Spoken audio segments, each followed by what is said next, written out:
반갑습니다, 여러분. 오늘은 무거우면서도 중요한 질문 하나를 다뤄보려 합니다. 지금 대한민국이 일본의 잃어버린 30년이 시작되기 전과 비슷한 것 아닌가? 많은 분들이 이 불안을 갖고 계실 겁니다. 저도 오늘 이 질문의 답을 미리 정해두고 시작하지 않겠습니다. 데이터를 하나씩 놓고 닮은 점과 다른 점을 냉정하게 비교해 보겠습니다. 먼저 플라자 합의가 일본 잃어버린 30년의 변곡점이라는 전제가 맞는지부터 확인하겠습니다. 결론부터 말씀드리면 맞습니다. 1985년은 일본 경제의 큰 전환점이 된 플라자 합의가 있었던 해입니다.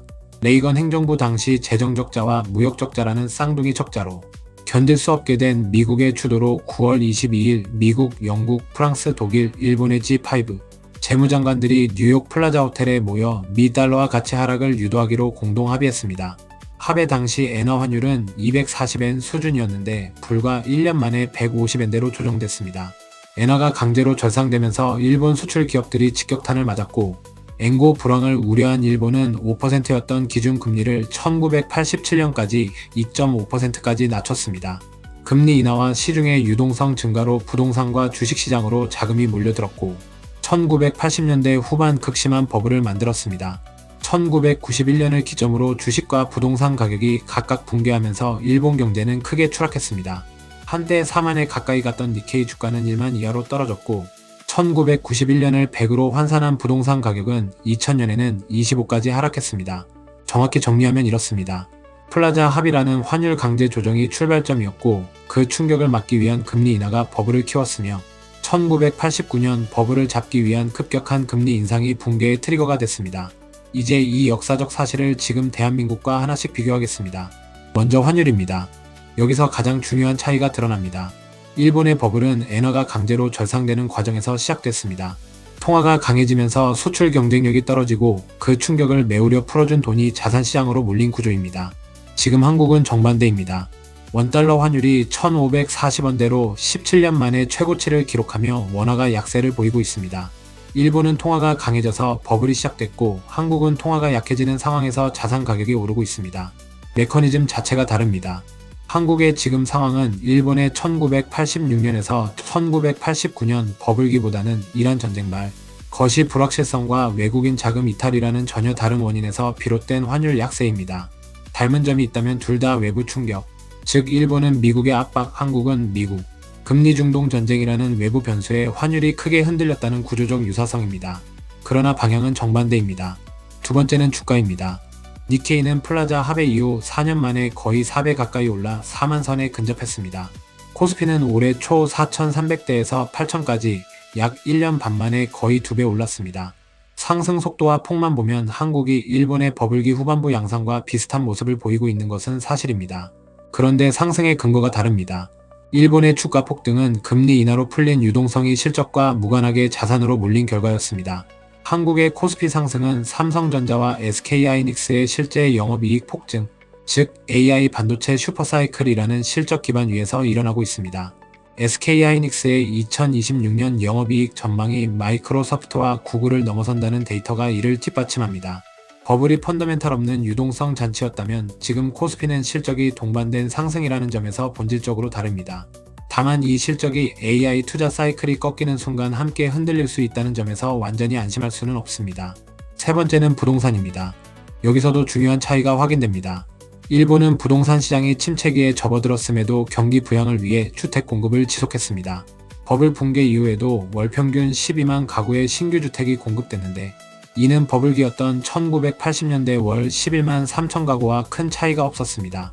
반면 한국은 정반대 구조입니다. 일본은 버블 붕괴 이후 공급 과잉과 마이너스 금리가 겹치며 시장이 침체했습니다. 수요가 줄어든 상황에서 주택이 과도하게 공급되었고 가격은 반등하지 못했습니다. 그러나 한국은 공급 부족이 오히려 문제입니다. 서울의 신규 아파트 입주 물량은 줄고 있으며 2026년에서 27년에는 이른바 입주 절벽이 예고되어 있습니다. 대출 규제도 결정적으로 다릅니다.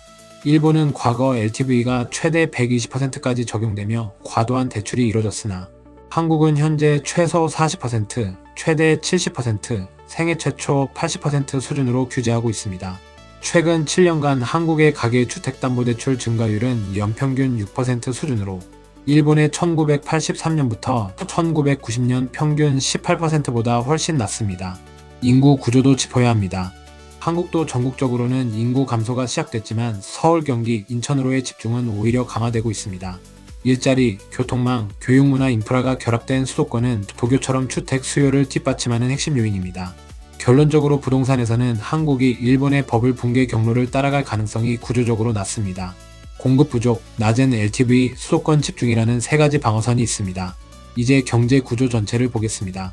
일본 경제는 1991년 버블 경제 붕괴, 1997년 아시아발 외환위기, 2008년 세계 금융위기, 2020년 코로나 팬데믹이라는 4번의 큰 변곡점을 거쳤습니다. 일본의 침체가 단순히 버블 붕괴 하나만으로 30년을 설명할 수 없다는 뜻입니다. 한국금융연구원은 일본의 장기 침체는 부동산 버블 붕괴만에 의한 것이 아니며 현재 우리나라는 당시 일본에 비해 정책 선택의 폭이 아직은 넓은 편이기 때문에 버블 붕괴를 피하려다 버블을 더 키우는 결과를 반복하기보다 버블 억제의 시료를 거두는 데에 초점을 맞추어야 한다고 밝혔습니다. 일본의 비극은 버블 붕괴 이후 정책 대응이 느렸고 그 위에 외환위기와 금융위기가 연쇄적으로 겹쳤다는 데 있습니다.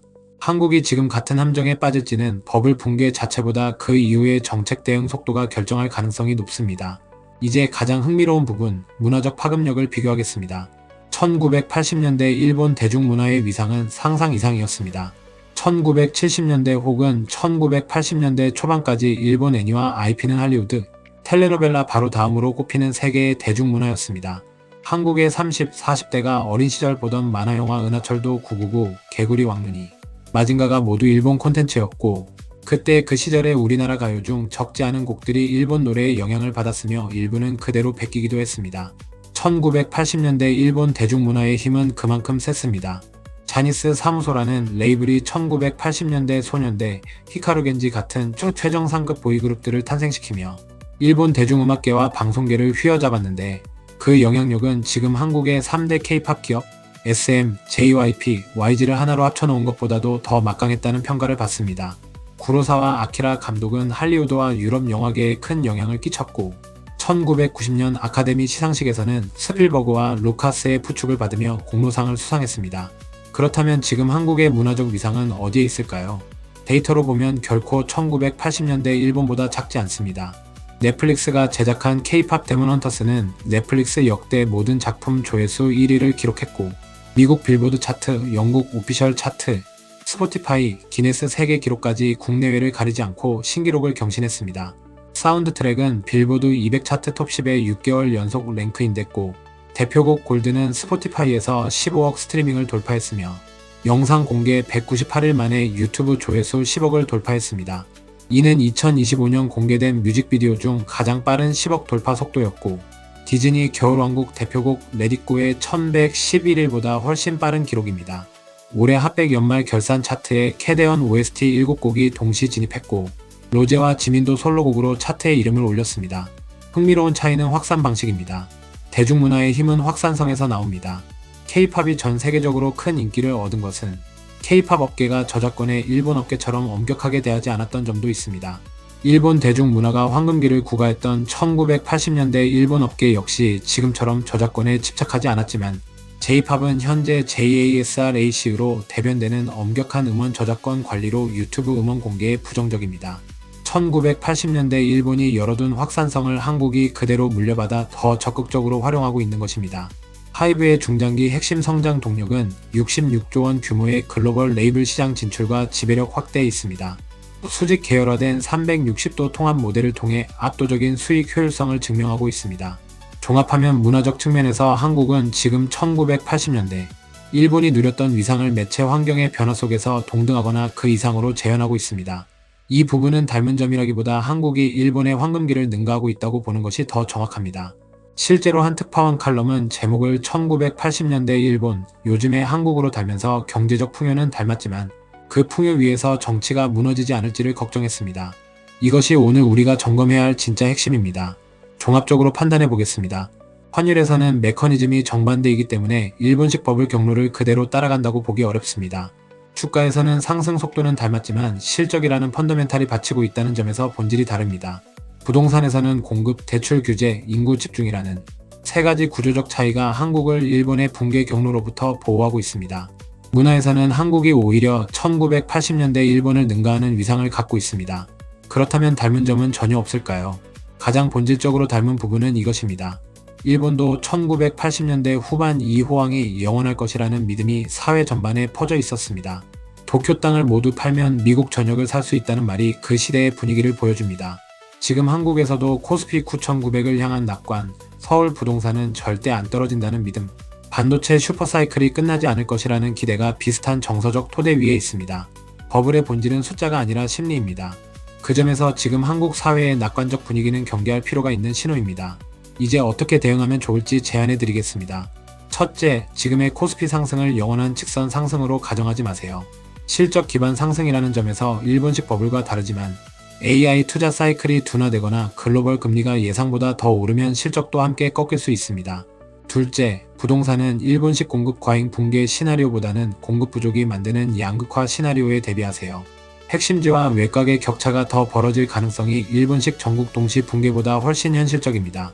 셋째, 환율 약세가 일본의 엔고와 정반대 방향이라는 것을 기억하고 달러, 금 같은 자산으로 분산하는 것이 지금 한국 상황에 더 맞는 해지 전략입니다. 넷째, 한국의 문화적 영향력이라는 자산을 과소평가하지 마세요. K 콘텐츠 관련 기업들의 글로벌 확장은 일본이 1980년대에 누렸던 것과 비슷하거나 더 강한 모멘텀을 갖고 있고 이것이 장기적으로 한국 경제의 새로운 성장축이 될 수 있습니다. 다섯째, 가장 중요한 것은 정책 대응의 속도를 지켜보는 것입니다. 일본의 비극은 버블 붕괴 자체가 아니라 그 이후의 정책 실기였습니다. 한국이 어떤 충격을 받든 정부와 한국은행이 얼마나 신속하고 정교하게 대응하는지가 일본의 잃어버린 30년을 피하는 진짜 변수입니다. 마무리하겠습니다. 플라자 합의가 일본 잃어버린 30년의 변곡점이라는 생각은 정확합니다.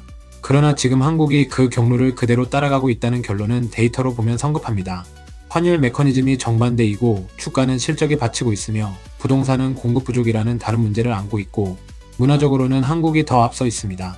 닮은 것은 숫자가 아니라 사회 전반의 낙관적 심리입니다. 그 심리를 경계하면서도 데이터에 기반해 차분하게 자산을 분산하는 것, 그것이 일본의 교훈을 가장 잘 활용하는 방법입니다. 오늘도 함께 해주셔서 감사하며 구독, 좋아요도 잊지 마세요.